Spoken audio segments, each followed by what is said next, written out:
వేద జ్యోతిష్యులకి అర్హత ఏముంటుంది? ఈ జ్యోతిష్యం చెప్తున్నారు వాళ్ళకి ఏమైనా అర్హత ఉంటుందా అంటే ఉంటుందట. ఖచ్చితంగా ఉంటుంది.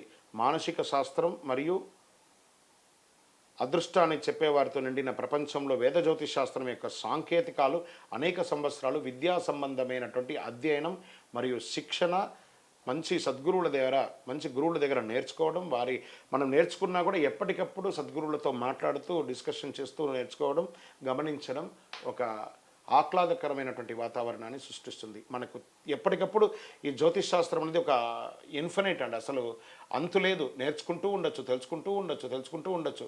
కాబట్టి ఎప్పటికప్పుడు గురువు ద్వారా ఎప్పటికీ పొందుతూ ఉండాలి. మా గురుగారు బ్రహ్మశ్రీ డాక్టర్ చంద్రమౌళి గురుస్వామి గారి యొక్క సంపూర్ణ సూచనలు మేము ఎప్పుడు తెలుసుకుంటాం.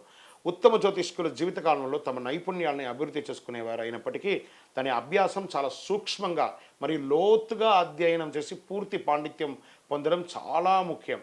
దాని సాంకేతిక అంశాలను అతీతంగా మనం ఏదైనా పొరపాటుగా ఇలా జరిగిపోతుంది అని చెప్తే అలా జరగకపోతే మనకే అది రివర్స్ కొట్టే అవకాశాలు కనబడుతున్నాయి. కాబట్టి ఖచ్చితంగా గ్రహాల యొక్క గమనాన్ని బట్టి మనం ప్రిడిక్ట్ చేసి ఖచ్చితంగా చెప్తే ఎదుటి వారికి కూడా చాలా చక్కగా పొందే అవకాశాల నుంచి నిర్దిష్ట స్థాయి అంతర్దృష్టి అవసరం.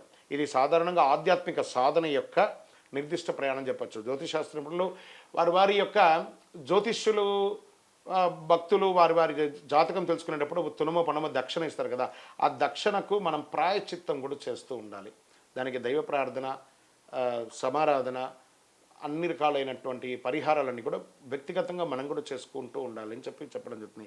ఆధ్యాత్మిక దృక్కోణం ఖచ్చితంగా ఉండాలి. జీవితంలో అడ్డంకులను ఎలా ఉత్తమంగా చేరుకోవాలో సలహా ఇవ్వాలి. ఒక జ్యోతిష్కుడు బలమైన ఆధ్యాత్మిక క్రమశిక్షణ కలిగిన వారుగా ఉండాలి. నిజాయితీకి ప్రాచీన భారతదేశంలో జ్యోతిష్యులు నిజాయితీ, వినయం, ఉద్దాత, నిర్లిప్త అందరికీ సమానంగా చెప్పే గొప్ప మనస్తత్వం పరిగణించాలి. ప్రధాన ఉద్దేశం ఆధ్యాత్మిక మార్గంలో వ్యక్తులను మార్గదర్శిగా చేయడమే ఈ జ్యోతిష్ శాస్త్రం. ఈ రోజుల్లో వాటిని కనుగోవడం చాలా కష్టమైనప్పటికీ ప్రయత్నం చేద్దాం. ఆధ్యాత్మిక సమగ్రతను కొనసాగిద్దాం.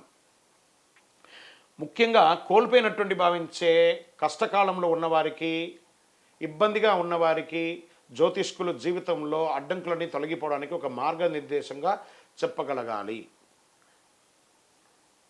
ఇది జ్యోతిష్ శాస్త్రం యొక్క బాధ్యత, జ్యోతిష్యుల యొక్క బాధ్యత అని కూడా చెప్పచ్చు. విజయస్తు.